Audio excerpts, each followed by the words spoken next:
Salah satu korban yang dibakar di kawasan Penjaringan, Jakarta Utara hingga Kamis sore masih dirawat intensif di Rumah Sakit Cipto Mangunkusumo akibat luka bakar serius di sekujur tubuhnya.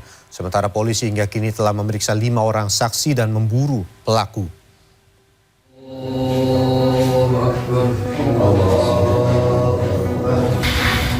Usai disolatkan di masjid di Jalan Kebun Pisang, Teluk Gong, Penjaringan, jenazah Sobari, pria korban pembakaran di kawasan Penjagalan, Kecamatan Penjaringan, dimakamkan di TPU Basmol, Taman Kota, Kembangan, Jakarta Barat, Kamis siang. Sebelumnya, korban menjalani otopsi di Rumah Sakit Cipto Mangunkusumo, Jakarta Pusat. Paman korban menduga keponakannya dibunuh oleh teman dekat korban perempuan. Si perempuan ini ya boleh katakan cinta segitiga. Jadi si lelakinya yang ini mungkin cemburu. Sementara Dewi, perempuan yang juga menjadi korban aksi pembakaran di kawasan Penjaringan, Jakarta Utara, hingga Kamis sore masih dirawat intensif di Rumah Sakit Cipto Mangunkusumo, Jakarta Pusat. Korban menderita luka bakar pada tubuhnya. Ya judulnya begitu, cemburu.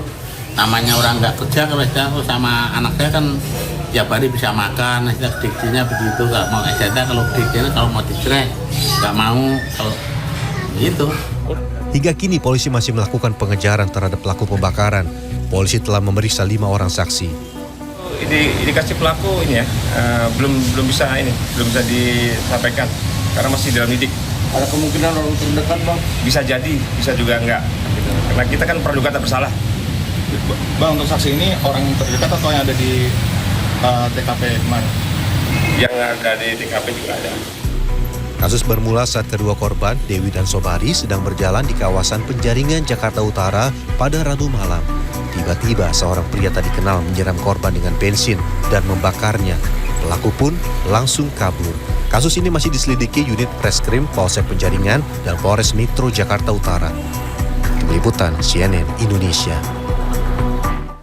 Sidang vonis terdakwa kasus pembunuhan berencana pegawai Dinas Perhubungan Makassar di Pengadilan Negeri Makassar diwarnai kericuhan. Keluarga korban menolak vonis terdakwa yang dinilai terlalu ringan. Sementara di Palembang, keluarga korban pembunuhan memprotes rekonstruksi yang dilakukan Polsek Ilir Barat. Adegan reka ulang dinilai tidak sesuai dengan rekaman CCTV.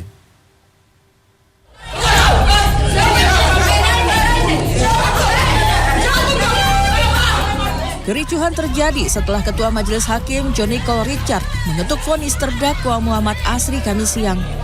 Majelis Hakim memvonis salah satu terdakwa 13 tahun penjara. Vonis yang lebih ringan dibanding tuntutan jaksa 15 tahun penjara itu diprotes oleh keluarga korban yang menghadiri persidangan. Protes pun berujung kericuhan di ruang sidang hingga Majelis Hakim terpaksa menunda sidang pembacaan vonis kedua terdakwa lain.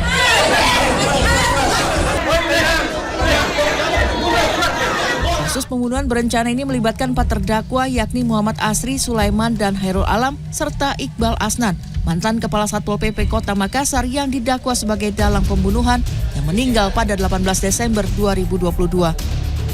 Kasus yang dilatar belakangi hubungan asmara segitiga antara korban dan salah seorang terdakwa pada 3 April 2022 itu menyebabkan korban Najamuddin Sewang tewas tertembak.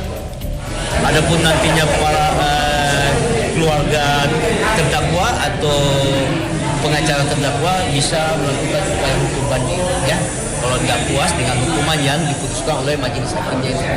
Dan mudah-mudahan ini tidak ada masalah, proses persidangan lancar dan sesuai dengan harapan masyarakat yang ada.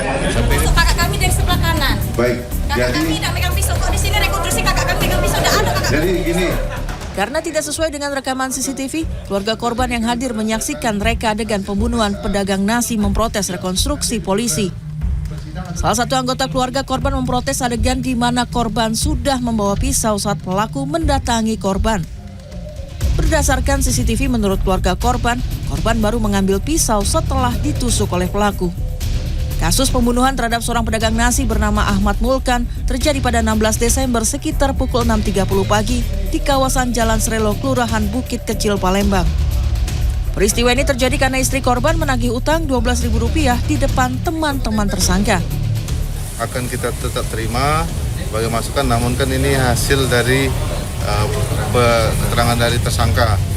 Jadi keterangan dari tersangka silakan. Kita tidak menampi, kita tetap hargai. Terus untuk saksi tetap kita bumbukan dan kita tetap sajikan ke TPU. Terima kasih. Rekonstruksi adegan dilakukan oleh Polsek Ilir Barat 1 pada Kamis siang. Demi keamanan dan kelancaran proses reka ulang, adegan reka ulang dilakukan di halaman Mapolsek. Tim Liputan CNN Indonesia.